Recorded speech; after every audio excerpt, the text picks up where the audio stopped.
Bonjour, bienvenue dans ce ZCL en direct de la C10 FM, 103.fm, RHT Guadeloupe 89.8.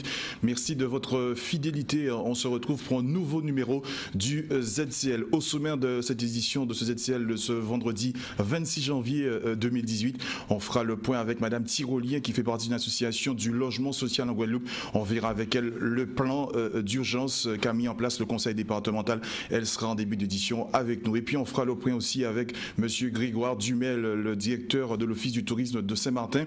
Vous savez que ce salon du tourisme s'ouvre aujourd'hui et jusqu'à ce week-end. On en fera le point, on parlera de l'IREPS avec la problématique du chlordécone et puis on parlera un peu de culture en fin d'édition vers 13h30 avec Valérie Louis qui est en tournée en Guadeloupe et puis on terminera cette édition du jour avec quelques notes de carnaval avec Samuel Silo qui viendra nous parler du carnaval qui va se dérouler à Capesterre-Belle-Eau. Bonjour Keïssa. Bonjour Jean. Et puis on va se retrouver pour les titres ici, le développement de l'actualité de ce jour. Oui, tout à fait.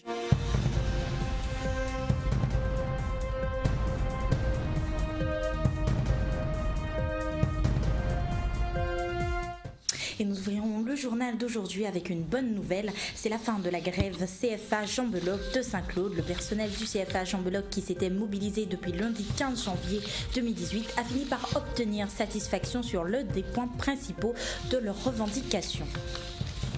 Et on continue l'actualité avec le plan logement 2017-2018. Hier eut lieu à l'hôtel du département de Basse-Terre la présentation du plan départemental d'action pour le logement des personnes dites défavorisées. Et puis nous finirons le journal d'aujourd'hui avec l'équipe Basket 97 en partenariat avec la Ligue régionale de basketball. Ont tenu hier soir une assemblée dans la salle de réunion du hall des pôles Chonchon autour de la présentation de la plateforme Basket 97. Et comme je vous le disais en titre, le personnel du CFA Jean-Beloc qui s'était mobilisé depuis le lundi 15 janvier 2018 a fini par obtenir satisfaction sur l'un des points de leur revendication, à savoir les paiements des salaires. En conséquence, le barrage qui était érigé sur le pont a été levé ce mercredi 24 janvier en début d'après-midi. Néanmoins, le personnel reste vigilant quant à l'exécution des engagements pris par les instances. Voyons le reportage. Le mouvement que nous avons pu mettre en place à CC maintenant, nous avons eu satisfaction avec la région. Nous avons eu des interlocuteurs assez performants vis-à-vis en parlant de M. Aramouin et Mme Duflo et son équipe. Pour l'instant, nous avons pratiquement dégager l'entrée du centre. Maintenant, tout fonctionne plus ou moins bien. La route, elle est dégagée et on espère poursuivre la reprise de notre poste éventuellement. Et mais nous restons vigilants pour l'évolution de la situation. Voilà. Et je vous le disais également en titre, hier eut lieu à l'hôtel du département Basse-Terre la présentation de plan départemental d'action pour le logement et l'hébergement des personnes dites défavorisées 2017-2022. Une action qui a pour but de loger les personnes dans le besoin de manière rapide. Aujourd'hui, on constate une difficulté à loger un grand nombre de personnes. La question posée est d'où vient cette difficulté et quels sont les problèmes de la population. Des solutions sont en cours afin de satisfaire la population. Le reportage avec Michel Eraquet.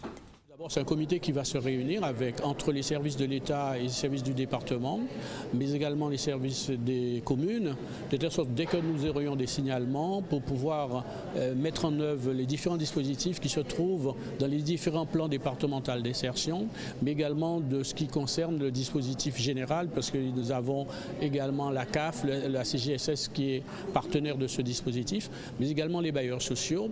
L'objectif pour nous qui sommes un département où nous sommes en charge de l'ensemble du social, c'est de voir diminuer les problématiques d'hébergement des personnes, mais de pouvoir répondre aux besoins de personnes qui ont des difficultés pour pouvoir les héberger rapidement. Alors c'est pour ça que vous avez toutes les associations qui œuvrent dans le domaine. Cet après-midi ici dans cette... Écoutez, ma présence aujourd'hui c'est surtout pour parler de la difficulté des personnes dans le logement social. Plus ça va, plus les personnes sont en difficulté et plus les personnes ont du mal à payer leur loyer. Alors, deux grandes questions. Les familles sont-elles de plus en plus endettées ou les loyers sont-ils de plus en plus chers?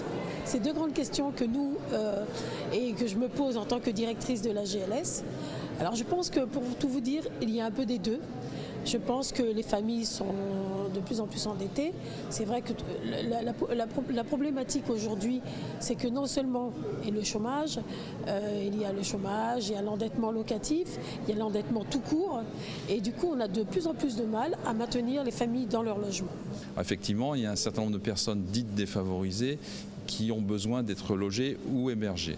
Donc c'est tout l'objet de ce plan, c'est d'identifier ces publics en difficulté, qui sont en difficulté pour différentes raisons, difficultés sociales liées par exemple au chômage, mais aussi quelquefois des difficultés de santé. Ça peut être des personnes seules, ça peut être des personnes étrangères en situation irrégulière. Donc pour un certain nombre de raisons, nous avons des publics en difficulté, des publics fragiles. Et il appartient à la puissance publique de s'en occuper. Et c'est tout l'objet de ce plan, c'est comment peut-on faire pour que ces personnes, certaines aussi sont dans des habitats insalubres, eh bien, puissent trouver d'abord un hébergement, mais de façon plus directe, un logement pérenne. Et ce n'est pas facile parce qu'il ne suffit pas de trouver un logement vacant chez un bailleur social. Bien souvent, ces personnes nécessitent un accompagnement, ne serait-ce que pour des questions de santé. Vous avez aussi des personnes qui sont fragiles psychologiquement. Et donc, ce n'est pas facile de loger, même si on a des logements, des personnes en difficulté. Et donc, c'est tout l'objet de ce plan qui fait intervenir un certain nombre d'acteurs dont nous avons besoin. Bon, les bailleurs sociaux, j'en ai parlé. La puissance publique, État, région, département, plutôt département d'abord, puisque c'est au cœur de ces missions. Puis un certain nombre d'associations comme la Croix-Rouge et un certain nombre de dispositifs où on peut appeler pour trouver un hébergement d'urgence. Et le plan a pour objet de coordonner l'action de chacun pour que ce soit harmonisé, que ce soit efficace. Et dans le cadre de la 10e édition de la Nuit de l'orientation, la Chambre de commerce et de l'industrie des îles de Guadeloupe et la région Guadeloupe organisent ce soir une cérémonie d'ouverture de la Nuit de l'orientation. À cet effet, ce matin eut donc lieu la première ouverture du salon. L'accès au public se fera à partir de 15h dès cet après-midi et prendra fin à 23h. Pour rappel, cette manifestation est ouverte à tout public. Vous disposerez d'une entrée libre. Vous y trouverez également tout type de renseignements sur tout type de filières et de débouchés. Le reportage avec Maxime Morel. Vous savez, la Chambre de commerce est très préoccupée par le chômage des jeunes. Et on se dit que si on peut avoir une nuit de l'orientation pour les aider à trouver leur voie, c'est de ça qu'il s'agit, c'est primordial pour nous. Les entreprises sont des partenaires, le recteur est partenaire, la région nous accompagne. C'est une grosse manifestation, elle évolue d'année en année. C'est près de 5000 jeunes qui vont se rendre et qui vont passer à la nuit de l'orientation. C'est vous dire toute l'importance que ça a pour la jeunesse guadeloupéenne. L'intérêt de la région, c'est de fédérer autour de l'orientation et bien sûr d'avoir un maximum de Guadeloupéens ici sur la nuit de l'orientation, puisque c'est la première grande manifestation de 2018 sur laquelle nous sommes vraiment, on va dire, à fond pour parler un langage de jeunes. En tout cas, nous sommes partenaires, principal partenaire à hauteur de 80%, et vous voyez bien que la région est très bien représentée. La nuit de l'orientation, c'est la nuit des jeunes. Simplement, nous, ce qu'on veut, c'est répondre à leurs attentes. L'innovation qu'on va amener peut-être dans les prochaines éditions, c'est d'associer plus les jeunes à la réflexion sur cette nuit de l'orientation. Il y a eu un film qui a été fait, on va probablement lancer un concours d'un film pour les jeunes pour la prochaine fois, que ce soit eux qui puissent, dès la fin de cette nuit de l'orientation, penser à la prochaine. Ce qu'on voudrait, c'est qu'elles vivent plus au-delà de la simple nuit de l'orientation.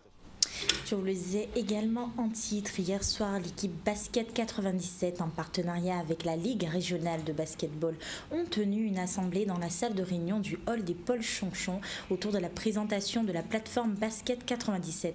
Un événement qui a été organisé par le président Patrice Alexis et son comité directeur. Voyons le reportage.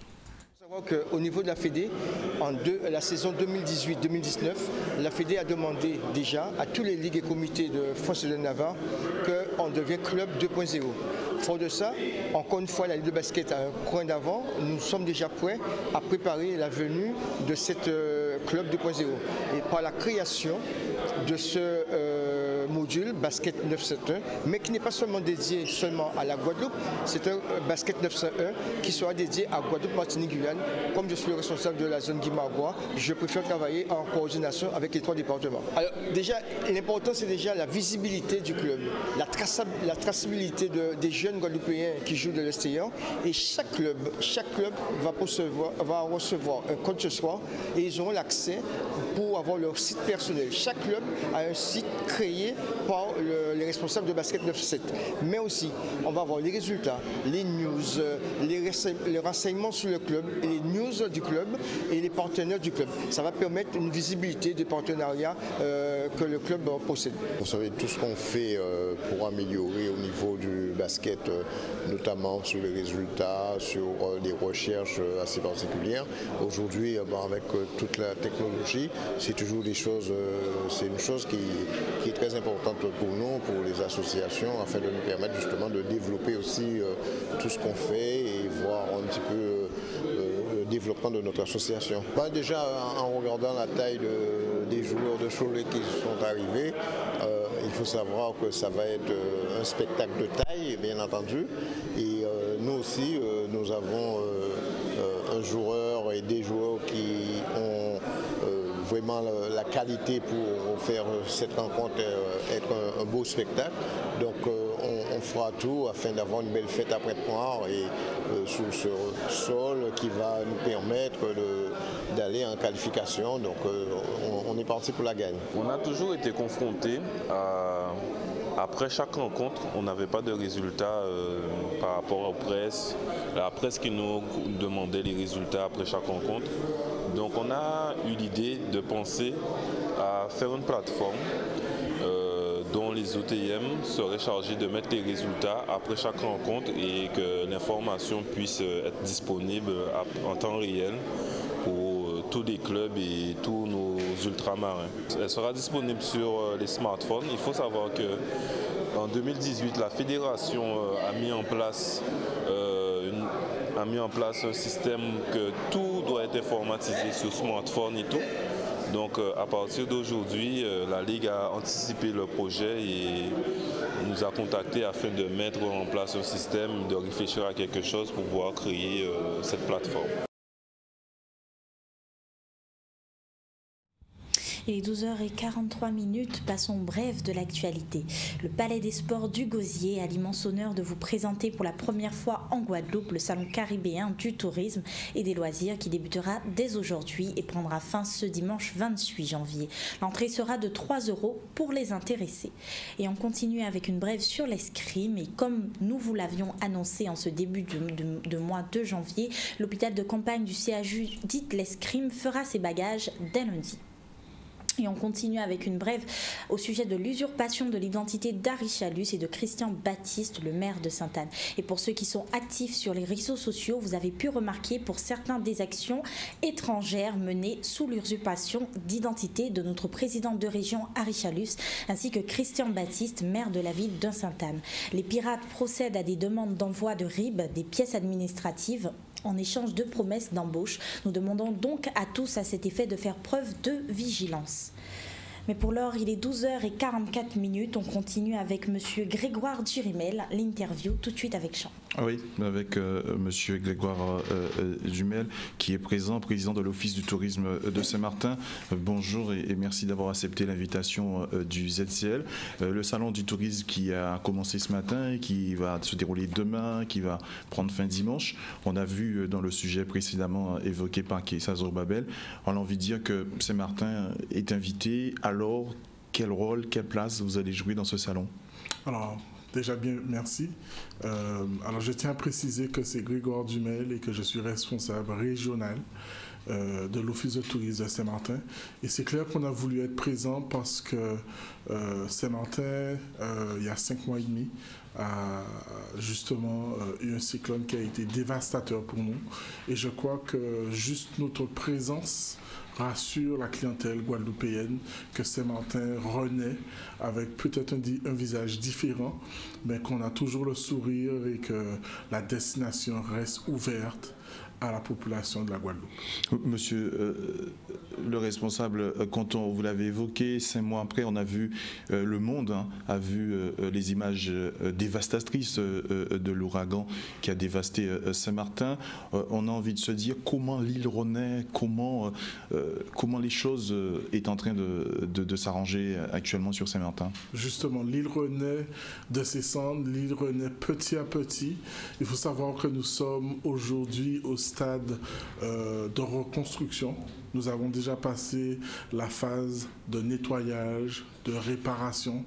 Et là, vraiment, je pense que la population saint-martinoise, les entreprises attendent des assurances, attendent sur les bâtiments publics, sur des maisons privées, ils attendent un peu sur les assurances et je sais qu'à la collectivité, la phase aujourd'hui, c'est la reconstruction. Comment va-t-on reconstruire? Comment est-ce qu'on va faire de Saint-Martin la Friendly Island qu'elle a été depuis plusieurs années? Cette Friendly Island, ça va être difficile de remettre, il faudra des mois, il faudra des années pour... Oui, je pense que ça va prendre du temps, ça va prendre des mois. Il faut savoir que le 6 septembre, au réveil du 6 septembre, nous étions quand même à 95% de destruction. Aujourd'hui, je pense qu'on est dans les eaux entre 50 et 60% du travail qui a déjà été fait. Il reste beaucoup à faire pour qu'on puisse justement être au niveau qui était Saint-Martin avant Irma, mais je pense que il y a du bien, mais il y a également ça a été quelque chose qui a été dévastatrice pour nous. Mais aujourd'hui, je pense qu'on va retirer le positif sur ce cyclone qui nous a abattu le 6 septembre. Grégoire Dumel, avec vos équipes, vous êtes directeur régional de cet office du tourisme. Au lendemain, quelle est la première idée, quelle est la première question que vous êtes posée? Alors, le lendemain, j'étais vraiment pas dans... j'ai pensé au tourisme après. J'ai avant pensé à la population. Est-ce qu'il y a eu beaucoup de morts? Comment est-ce que ça s'est passé? Le temps de reconstruction, j'étais plus en phase de questionnement et c'est vrai qu'après, juste après, je me suis posé des questions au niveau touristique et depuis le lendemain, je sais qu'il y a une mobilisation de l'équipe de l'Office de tourisme sur le terrain. Premièrement pour pouvoir recenser ce qui a été détruit, qu'est-ce qui n'a pas été détruit, de faire passer l'information. Et depuis le mois de septembre, c'est vrai qu'on ne fait pas la promotion comme on faisait la promotion avant. On est plus en phase d'information, récolte d'informations, et également diffusion de l'information. Et c'est pour ça qu'on a tenu à être présent en Guadeloupe. Vous êtes justement... J'ai aussi mes collègues qui sont aux États-Unis. J'ai également des collègues qui sont en France. Il y a des salons qui se préparent pour le Canada. Donc c'est vrai que c'est fait différemment, mais il est important de rester présent aux yeux de nos clients pour les rassurer, leur donner un état des lieux. Ces clients, ces éventuels touristes qui vont vous voir sur le stand aujourd'hui, demain, après-demain, qu'allez-vous dire? Est-ce qu'il y a des hôtels, il y a des infrastructures qui sont prêts à accueillir éventuellement ces futurs touristes? Ah oui, on est venu avec le message Saint-Martin back in business. Ça veut dire Saint-Martin a repris justement le business depuis quelques semaines. Nous avons un listing d'hôtels ouverts. Nous avons plus d'une dizaine d'hôtels et de guest house et de gîtes ouverts. Donc on va faire passer justement le message. Il y a des activités, il y a des restaurants, il y a également des soirées à thème sur différents sites. Donc on a pas mal d'informations à donner, pas seulement à la clientèle guadeloupéenne, mais aussi aux professionnels, aux agents de voyage, ceux qui nous vendent au quotidien, et leur dire qu'on est là. S'ils ont des questions, n'hésitez pas. Sur les questions, n'hésitez pas. Au niveau des infrastructures, des plages, tout est opérationnel déjà? Voilà. Alors, pour les plages, les nettoyages ont été faits. Donc, nos plages ont été nettoyées et ils sont d'ores et déjà on a déjà la possibilité de se baigner, justement, reprendre l'activité normale au niveau des plages. Au niveau des plages, avec vos autres confrères, les autres îles, cette année, il y a une destination qui est invitée, la Barbade. Il y a des échanges qui se font entre vous, entre les différents offices de tourisme, Guadeloupe, Martinique, Guyane. Alors aujourd'hui, sur le salon, c'est vrai qu'on partage juste à côté la Barbade. On a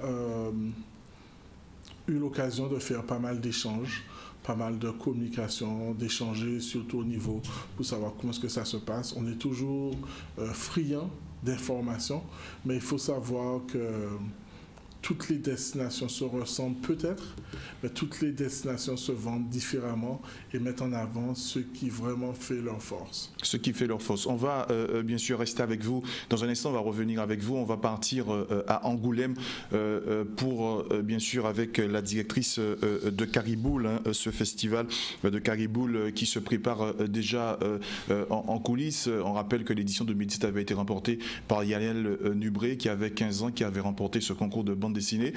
Ce dernier s'est envolé hier à destination d'Angoulême, où il participe aujourd'hui à différents ateliers. Il va participer à faire une petite bande dessinée. On en a avec nous Madame Le Quintrec. Alors bonjour et merci de répondre en direct sur le plateau de ZCL. Comment se passent les choses pour Yannel Nubré à ce festival d'Angoulême? Eh bien, bonjour. Donc, Yael Nubré vient tout juste d'arriver en fait au festival d'Angoulême qui dure 4 jours, donc du jeudi 25 au dimanche 28. Et il est arrivé donc en compagnie du dessinateur Chouga. Et donc pour cette première après-midi, ils ont visité le musée de la BD parce qu'il y a une structure à l'année qui est installée à Angoulême qui s'appelle la Cité de la BD où il y a un musée sur la BD. Et puis ils ont également fait une exposition sur la bande dessinée arabe aujourd'hui avec une vingtaine d'auteurs qui sont présentés donc sur différents pays, notamment Maroc, Algérie, Tunisie, Égypte, Palestine, etc. Donc voilà, pour eux ça a vraiment bien commencé. Et puis actuellement ils sont en atelier sur la bande dessinée. Donc Yannel Nubré, dans ce grand concert, ce melting pot, il se sent bien, il n'a pas de complexe, tout va bien pour lui? Ben en fait, pour lui, c'est vraiment surtout voir ce qui se fait, également aussi les écoles qui sont sur place parce que c'est un vrai secteur économique ici avec beaucoup d'écoles en fait sur le cinéma, sur l'art, la bande dessinée. Il y a même depuis 2 ans une école manga, donc pour lui c'est plutôt lui ouvrir des portes que de venir en fait au festival et puis après surtout se faire plaisir aussi parce qu'en fait il y a différentes animations qui sont proposées, il y a des rencontres donc avec des auteurs, il y a des conférences, il y a diverses animations, il y a des ateliers et puis ce soir par exemple il y a un concert dessiné donc avec Rokia Traoré et Ruben Pellerero qui est le nouveau dessinateur de Corto Maltese, donc il y a une multitude d'animations, donc pour lui c'est surtout en profiter au maximum. En profiter au maximum, on rappelle que bien sûr ce concours de Cariboule est déjà dans les coulisses, se prépare. Il y a un thème cette année, c'est manga. On peut déjà envoyer, ceux qui souhaitent participer peuvent déjà envoyer leur œuvre. Oui, bien sûr. Alors pour Cariboule, le concours est ouvert déjà depuis quelques mois et donc la remise des productions doit être faite avant le 31 mai 2018. Donc le thème c'est manga dans la ville. Et justement, donc, pourquoi ce thème manga dans la ville? Eh bien, en fait, parce que depuis plusieurs années, on n'avait pas mis donc, le thème manga et surtout, le jury avait remarqué que beaucoup de jeunes étaient très influencés par les codes du manga. Donc là, c'était vraiment l'occasion de proposer un thème manga pour satisfaire tous les jeunes qui je pense, vont se régaler avec ce thème. Donc, on rappelle l'adresse, le contact pour envoyer ces BD. Le temps de retrouver Audrey Le Quintrec. Nous sommes toujours en direct? Donc certainement, on a dû, bien sûr, le temps de retrouver. On va revenir avec vous, monsieur le directeur. Donc on dit aujourd'hui Saint-Martin is back, donc Saint-Martin revient. Donc toute cette panoplie, il y aura cette montée en puissance au fur et à mesure des mois pour permettre à ce que l'activité touristique, c'est une activité qui permet à l'île de Saint-Martin de s'en tirer économiquement. Tout à fait. Il faut savoir qu'on vit essentiellement du tourisme à Saint-Martin et nous ne voulons pas presser les choses. Je pense que vous voulez aller à un rythme, à votre rythme modéré, justement. On va être sûr que tout va être mis en place bien pour que nous puissions reprendre justement l'activité touristique. Justement, donc on a dit, on refait le point, les hôtels, une dizaine d'hôtels de Guest House sont déjà prêts à recevoir les touristes, les plages ont été nettoyées, donc on a déjà passé ce stade, donc vous allez monter en puissance au fur et à mesure, et tisser les loins, vous avez des équipes un peu partout dans la Caraïbe pour bien sûr redorer le blason et bien sûr rassurer les éventuels touristes. Et voilà, essentiellement, et nous avons également des événements qui seront mis en place. Par exemple, au mois de février, on va revoir les mardis de Grand Case. Donc, tous les mardis des mois de février, il y aura également une rue piétonne à Grand Case où on pourra déguster, on pourra voir des exposants, déguster également des plats. Il y aura également une parade de carnaval. Donc il y a aussi le carnaval à Saint-Martin qui a repris, qui n'est pas absent. Donc on essaie vraiment de pouvoir rassurer la population et également d'informer nos visiteurs et les touristes qui viendront dans les prochaines semaines ou dans les prochains mois. Et les bateaux de croisière, M. Dumel, ils sont déjà de retour. On sait qu'ils ont été déroutés pendant un certain temps parce que l'île ne pouvait pas accueillir ces touristes. Ils avaient été déroutés vers les îles anglaises. L'activité touristique de croisiéristes est déjà de retour? Depuis le mois de décembre, l'activité des croisiéristes a repris. Pour le mois de décembre, par exemple, nous avons reçu plus d'une vingtaine de bateaux. Donc c'est vrai que l'activité reprend. Et donc pour le mois de janvier également, on a un listing assez important de bateaux. Il faut savoir que les bateaux de croisière arrivent justement du côté hollandais et les activités qui sont proposées à la journée, les excursions, que ce soit en bateau ou en transport de bus, ils ont également la possibilité aujourd'hui de visiter les deux parties de l'île. Tout un système est mis en place de navettes, de transport pour faciliter la fluidité des touristes. Voilà. C'est exactement ça. Et puis, ils ont également l'option de prendre un taxi pour ceux qui veulent voir autre chose. Prendre un taxi, peut-être déjeuner dans un restaurant, aller à la plage, faire des activités spécifiques. Ils ont la possibilité de prendre un taxi et de passer la journée avec un taxi.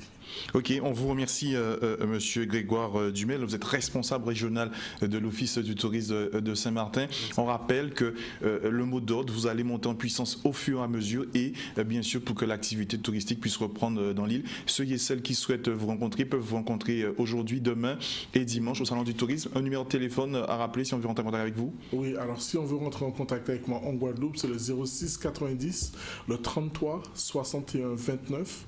Alors je rappelle le 06 90 33 61 29. On est disponible tout ce week-end. Passez nous voir. On a également des surprises sur le stand à remettre aux clients. Merci Monsieur Dumel. Donc rendez-vous au Palais des Sports de Pointe-à-Pitre pour bien sûr ce forum sur le tourisme et des loisirs en Guadeloupe. Il est 12h passé de 57 minutes. On va effectuer la première pause publicitaire et puis on va revenir sur le plateau du ZCL.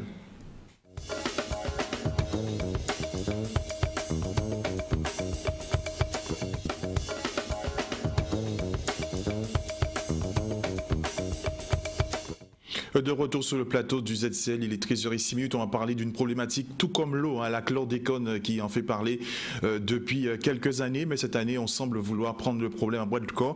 L'association infirmière en mouvement, l'IREPS Jaffa, ont organisé depuis ce matin, depuis 9h jusqu'à tout à l'heure, une manifestation sur la chlordécone. On a avec nous par téléphone Martine Bordet. Martine Bordet, bonjour et merci de répondre en direct par téléphone aux questions du ZCL. Alors, qu'est-ce qui a ponctué cette matinée d'information sur la problématique du chlordécone? Excusez-moi, vous pouvez reprendre? Oui, je disais que la chlordécone, tout comme la problématique de l'eau, est un sujet d'actualité depuis le début d'année. Vous avez organisé avec l'association des infirmiers en mouvement, avec l'IREPS, avec d'autres partenaires JAFA, une matinée d'information à la mairie de Saint-Claude pour parler de cette problématique de la chlordécone. Qu'est-ce qui a ponctué, qu'est-ce qui a un peu animé, bien sûr, cette matinée d'information? Alors, cette matinée de formation a été ponctuée par un bel échange entre les professionnels de santé. Il y avait quand même un petit peu le public, le tout venant, un petit peu, hein, mais sinon c'était vraiment un échange, un questionnement et un apport d'information par justement l'IREPS. Alors, cet échange avec les professionnels de santé, il y avait des médecins, il y avait des infirmiers, des infirmières. Alors, qu'est-ce qui en ressort? Qu'est-ce que la population doit bien sûr savoir? On est en direct sur C10 FM et bien sûr RHT Guadeloupe. Qu'est-ce qu'on doit savoir, bien sûr? Quelle est la teneur des échanges qu'il y a eu entre vous? Écoutez, on doit savoir que c'est... Bon, effectivement, que le chlordécone est un pesticide qui est nocif pour la santé, mais surtout, nous, infirmiers en mouvement, on veut surtout faire comprendre à la population que, on a ce problème qui existe chez nous.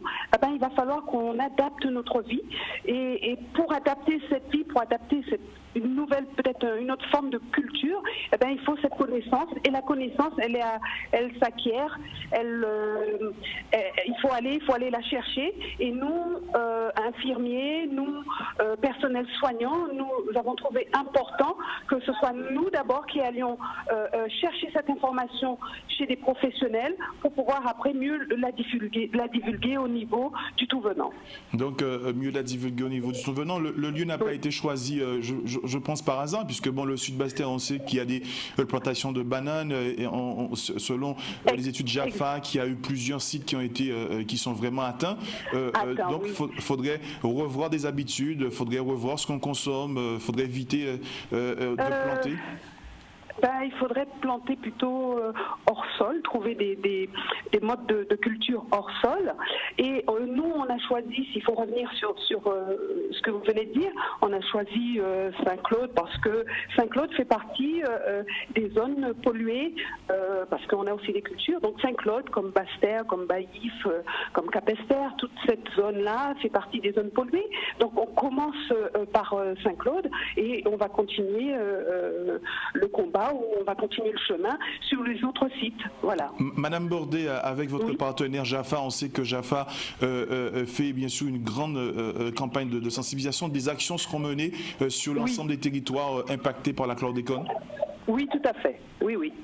C'est le projet avec l'association Infirmiers en Mouvement, c'est justement de promulguer l'action de JAFA, qui est une action, si vous voulez, au niveau de la culture, de notre façon de culture, de notre façon de manger, les produits de chez nous. Donc cet apprentissage va se faire dans les différentes communes qui sont impactées par le chlordécone.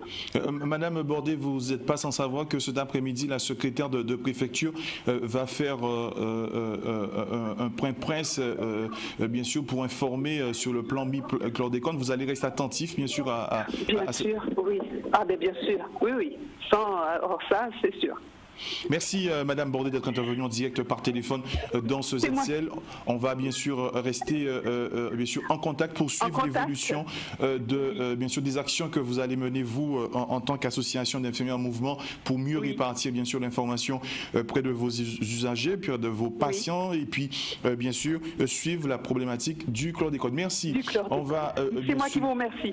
Il est 13h passé de 11 minutes. On va ouvrir la page culture de cette édition avec Valérie Loury qui nous fait bien sûr le plaisir d'être sur ce plateau. Alors Valérie, bonjour. Bonjour, merci beaucoup de m'avoir invité. Alors vous allez être en tournée à partir d'aujourd'hui en Guadeloupe jusqu'au 3 février prochain. Juste avant de parler de votre tournée, de ce que bien sûr, est-ce que pour ceux et celles qui ne savent pas qui est Valérie Loury, faire un petit topo, la présentation, même si qu'on sait que vous n'êtes pas inconnu du grand public? Non, mais rapidement, effectivement, j'ai été connue en 2006 avec l'album Bail en main, qui a beaucoup marqué les esprits. Puis ensuite, aujourd'hui, je vous présente mon dernier album qui s'intitule Le bruit des vagues. Le bruit des vagues, on sait que vous avez été primé aussi, vous avez reçu une distinction, vous avez fait un petit parcours vers les États-Unis. Oui, j'ai fait beaucoup de choses, mais en fait, pour être concise, en fait, je voulais juste, de façon très claire, juste résumer en fait mon parcours. Donc, mon premier album, c'était en 2006, et ensuite, il y en a eu 3 autres. Donc en 2009, il y a eu Forme L'amour. En 2013, un hommage à Edith Lefel. Et aujourd'hui, je vous présente le nouvel album Le bruit des vagues. Mais de toute façon, j'encourage aussi nos auditeurs à aller sur Facebook, les réseaux sociaux, en tapant mon nom et mon prénom. Ils auront toutes les informations. Mais comme vous dites, ma présence ici, elle est vraiment due à un travail collégial entre le CEDAC, Jad Productions et Aztec Music Antilles. Donc, ils m'ont fait préparer cette superbe tournée de façon à ce que je puisse défendre le projet. Donc, je donne rendez-vous aux téléspectateurs. Aux auditeurs aussi de la C10FM et des RHT Guadeloupe, parce qu'on est écouté sur 2 radios différentes. Super. Donc je donne rendez-vous à tout le monde déjà demain. Demain, ce sera mon premier concert. Ce sera au Memorial Act à 20h. Et ensuite, ils peuvent aller sur le site du CEDAC pour avoir toutes les informations. Donc, et je serai accompagnée pour l'occasion d'un groupe, un concept en fait live qui a été créé pour défendre ce projet, et qui s'intitule les Mrs. Frau. Pourquoi? Bon, Mrs. ça veut dire madame en anglais, et Frau ça veut dire madame en allemand, parce que en fait je fais la navette entre l'Allemagne et la France, parce que j'ai intégré la comédie musicale Le Roi Lion. Donc quand ils m'appellent, donc je travaille régulièrement avec eux. Vous avez pris quand même un virage un peu de 60 degrés, vous avez changé un peu les orientations, il n'y a pas une difficulté? Oui, en fait, non. Par rapport à cet album, c'est vrai que il a été très très bien accueilli, mais ce qui revient souvent, on me parle de fraîcheur. Et donc, tant mieux, parce que c'est vrai que j'ai quand même pris du temps avant de me décider de faire le pas. J'ai commencé à être sensibilisée à la musique pop rock, et je me disais bon. Il n'y a pas une différence, vous avez emprunté le pas Non, mais il fallait que ça fonctionne et que ça aille bien, ça colle avec mon empreinte vocale. Donc, on a refait, défait les morceaux, et voilà. Apparemment, c'est un travail qui plaît, donc tant mieux. Et comment ceci est perçu par les Germaniques, par les Allemands? Mon Dieu, justement, ils me félicitent, ils me disent que mon album est magnifique, et ce qui est intéressant, c'est que ça a déclenché l'achat. Les gens, ça sent mieux. Ouais, ils achètent l'album, même en téléchargement, parce qu'il est disponible aussi sur toutes les plateformes de téléchargement.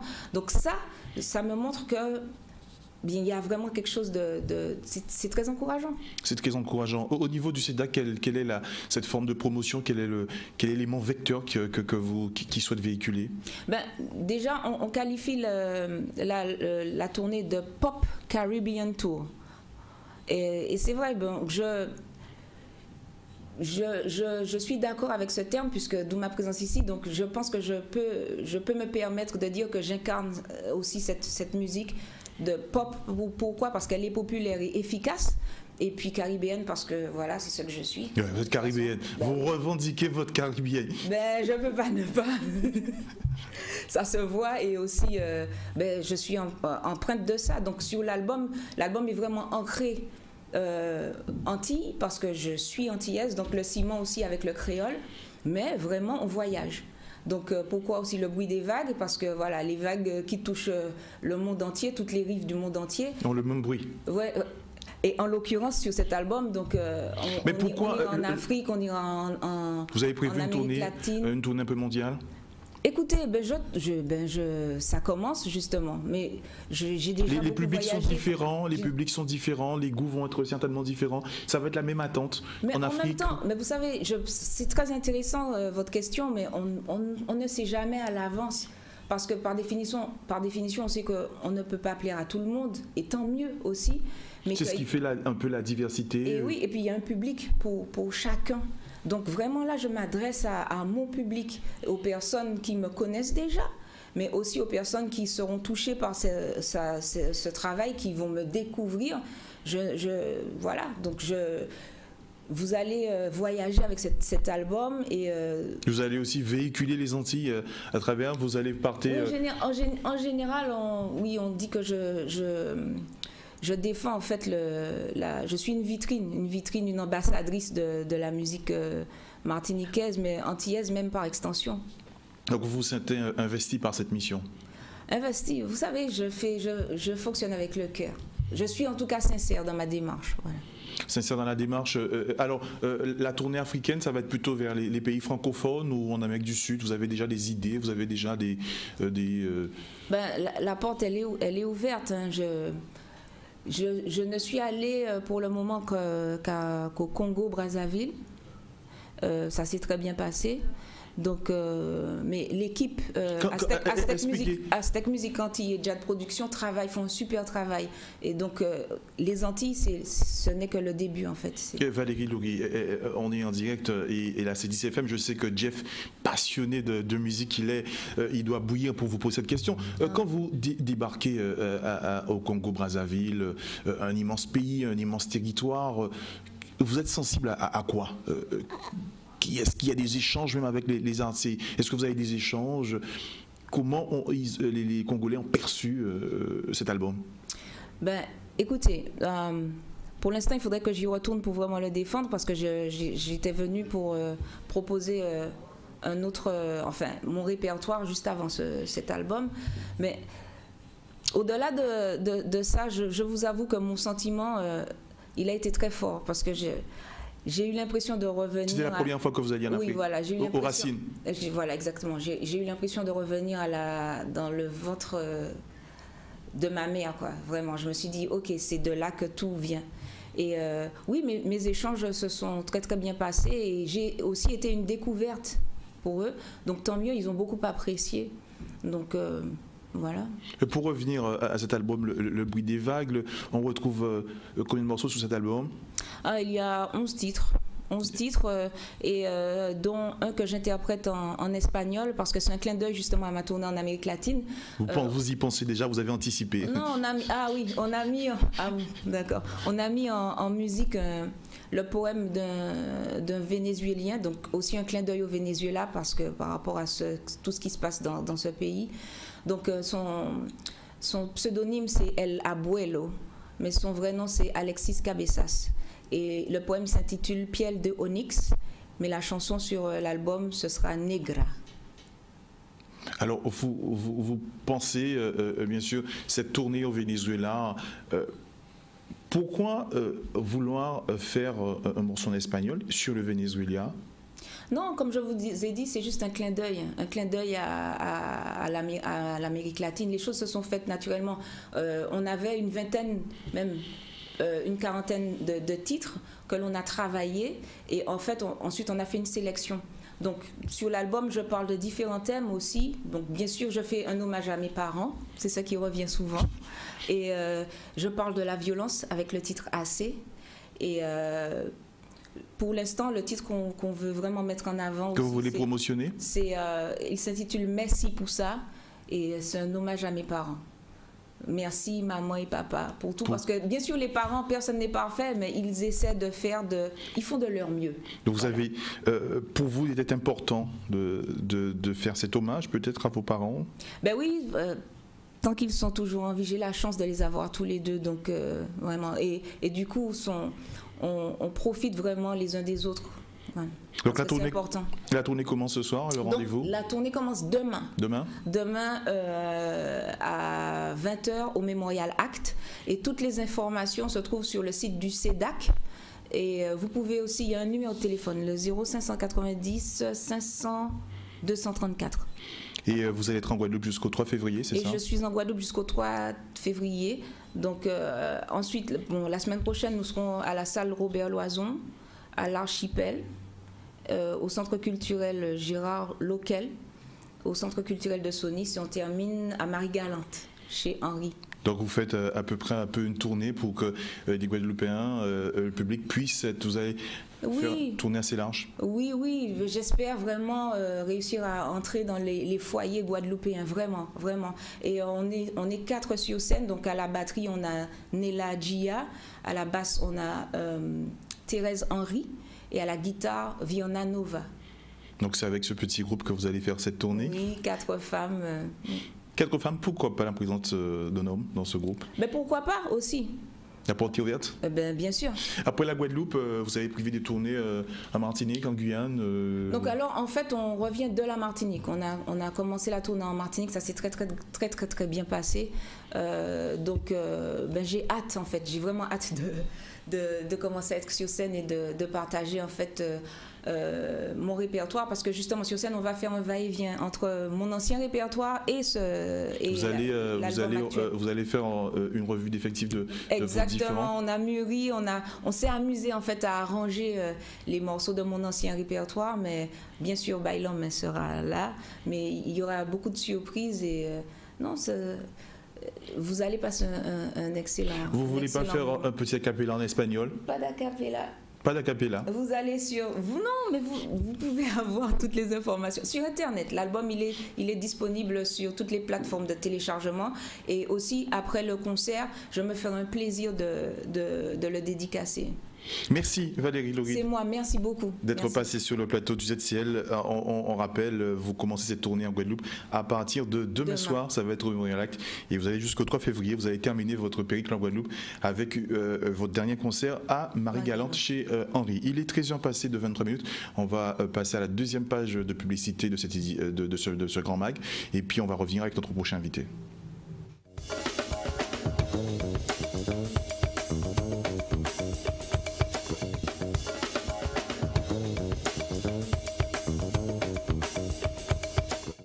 De retour sur le plateau du ZCL en direct de la C10FM et RHT Guadeloupe 89.8, 90.8 avec Samuel Silo, élu délégué. On parlera du carnaval à Capesterre ce week-end, dimanche, ça va? Dimanche 28, c'est ça? Pour la 7e édition du Capes Carnaval, c'est ça? Oui, tout à fait. Mais avant, je voudrais déjà remercier Canadis de m'avoir invité et aussi faire un clin d'œil à toute la population de Capesterre Bello qui m'écoute aujourd'hui. Et effectivement, c'est 6e édition du Capes Carnaval. Du Capes Carnaval, une édition qui sera dimanche pour ceux qui n'iront pas aux abîmes, pourront la possibilité de venir à Capesterre? Sans problème. Et nous avons une pléiade de groupes et j'espère que ça vaut le coup de venir à Capesterre. Il y aura combien de groupes, Samuel? Est-ce qu'on peut avoir 26 groupes à Capesterre. Et on aura 4 groupes de Capesterre quand même, et que vous connaissez. Sexiampo, Creole Star, Kassika et un tout nouveau groupe qui est LMK, mais ils ne sont pas nombreux, ils viennent de démarrer. Donc, mis à part les groupes de Capesterre, nous aurons les groupes de la Basse-Terre, groupe de Sur-Pointe-à-Pitre et aussi Côte-sur-le-Vent. Au total, 26 groupes qui feront une parade tout en couleur pour les Capestériens, pour toute la Guadeloupe. 26 groupes, un départ qui sera donné... Départ donné à l'allée du Manoir. Le premier groupe... le premier groupe, à partir, ça sera les Sexiampo, parce qu'après, ils ont d'autres obligations. Et puis, on va enchaîner par des groupes. Un groupe à Pau, groupe à Saint-Thé, groupe à Caisse-Claire. Il y aura un concours? Un concours, comme à l'accoutumée, qui sera... basé devant l'école Joliot-Curie, en face du stade, et une arrivée au parking du lycée. Apparemment, les prix seront assez étoffés sur Capesterre? On ne fait jamais de la dentelle à Capesterre, vous le savez très bien, monsieur Woodman. Et tout ce que je peux dire, il y aura de bons prix, et la preuve, et 15 000 € de prix, je ne sais pas si toutes les communes peuvent... S'aligner aussi autant avec 15 000 €. Le premier aura combien, gagnera combien? Donc il y a 4 classements. Le premier, 2 400 € pour les groupes à caisse claire. Les groupes à masse, 1 000 €. Saint-Et 1 500. Des groupes à Pau 1 000. Les premiers. Et après, ça s'enchaîne avec le deuxième et le troisième. Et le thème, il y aura un thème particulier? Non, c'est libre. Et chaque personne viendra avec ses armes. et pour produire le meilleur spectacle possible. En matière de sécurité, Samuel Silo, les choses ont été prises. On sait qu'en général, chaque carnaval représente un risque, mais bon, cela s'étend sur toute la Guadeloupe parce qu'il y a des mesures de sécurité ont été prises pour renforcer la sécurité. Tout à fait, mais vous savez, le risque zéro n'existe pas. Et nous avons un escadron de police et des agents de sécurité. Nous avons aussi des bénévoles et une association qui milite dans ce sens-là. Et eux aussi seront présents sur le territoire de Capesterre-Belle-Eau pour sécuriser ce circuit-là, parce que c'est un circuit qui fait 4 km et où il y a pas mal de petits ruelles adjacents. Donc tout cela sera bien barriéré, et avec la police municipale aussi qui sera présente sur cette manifestation. Donc au niveau de la déviation, les choses seront mises, tout sera mis en place pour... il faudra arriver assez tôt sur le site Tout à fait, assez tôt. Et aux deux extrémités, il y aura la gendarmerie pour la circulation. Et à l'intérieur, la police municipale, plus les agents de sécurité, et une période, on va dire au moins 60 à 80 personnes quand même. Outre ce défilé, vous avez prévu un défilé des écoles, des petites écoles? Non, cette année, on ne s'est pas penché dessus. Quand je dis ça, c'est-à-dire que moi personnellement, parce que le maire fait les choses bien, il a voulu que ça soit le comité, mais malheureusement le comité n'a pas pu le faire en temps et en heure. Donc voilà, c'est pour ça que les écoles ne défileront pas cette année. Donc on rappelle le rendez-vous, Samuel Silo, C'est dimanche 28 à Capesterre-Belle-Eau, sous le coup de 13h30, fermeture du circuit, pour un départ à 15h. Le départ sera à 15h. 15h à l'allée du Manoir. Et j'espère que je ne mentirai pas en disant ça parce que je connais comment ça fonctionne, mais je vous prends à témoin, on partira bien à 15h. Donc Samuel Silo, l'ensemble des mesures de sécurité seront prises avec une belle brochette, vous avez dit, un Capesterre ne fait rien, dans une belle brochette avec différents concours. Donc rendez-vous pour ceux et celles qui ne veulent pas aller aux abîmes à Capesterre-Belle-Eau pour les 2 points.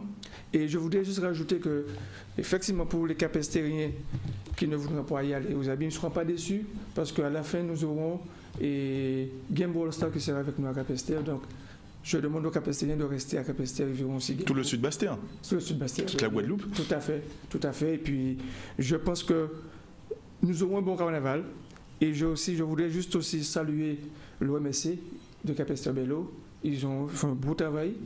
La fédération, le maire de Capesterre-Belle-Eau qui m'accompagne dans cette affaire-là. Donc, toute la sécurité. Et j'espère que dimanche, toutes les Capestériens seront très heureux d'avoir resté à Capesterre-Belle-Eau. Merci Samuel Silo d'être venu sur le plateau du ZCL. Il est 13h34. Ainsi prend fin ce dernier numéro de la semaine du ZCL. Faute d'invité qui n'a pas honoré, donc on termine un peu plus tôt. On remercie toutes ces équipes techniques qui ont aidé à la réalisation de cette émission. Quant à moi, je prendrai congé de vous aujourd'hui puisque Daniel Xandroni sera de retour à partir de lundi. Ce n'est qu'une petite séparation. On va se retrouver aussi rapidement. Tout départ, certainement, il y aura un jour. Ainsi prend fin. On vous dit bonsoir et merci chez vous.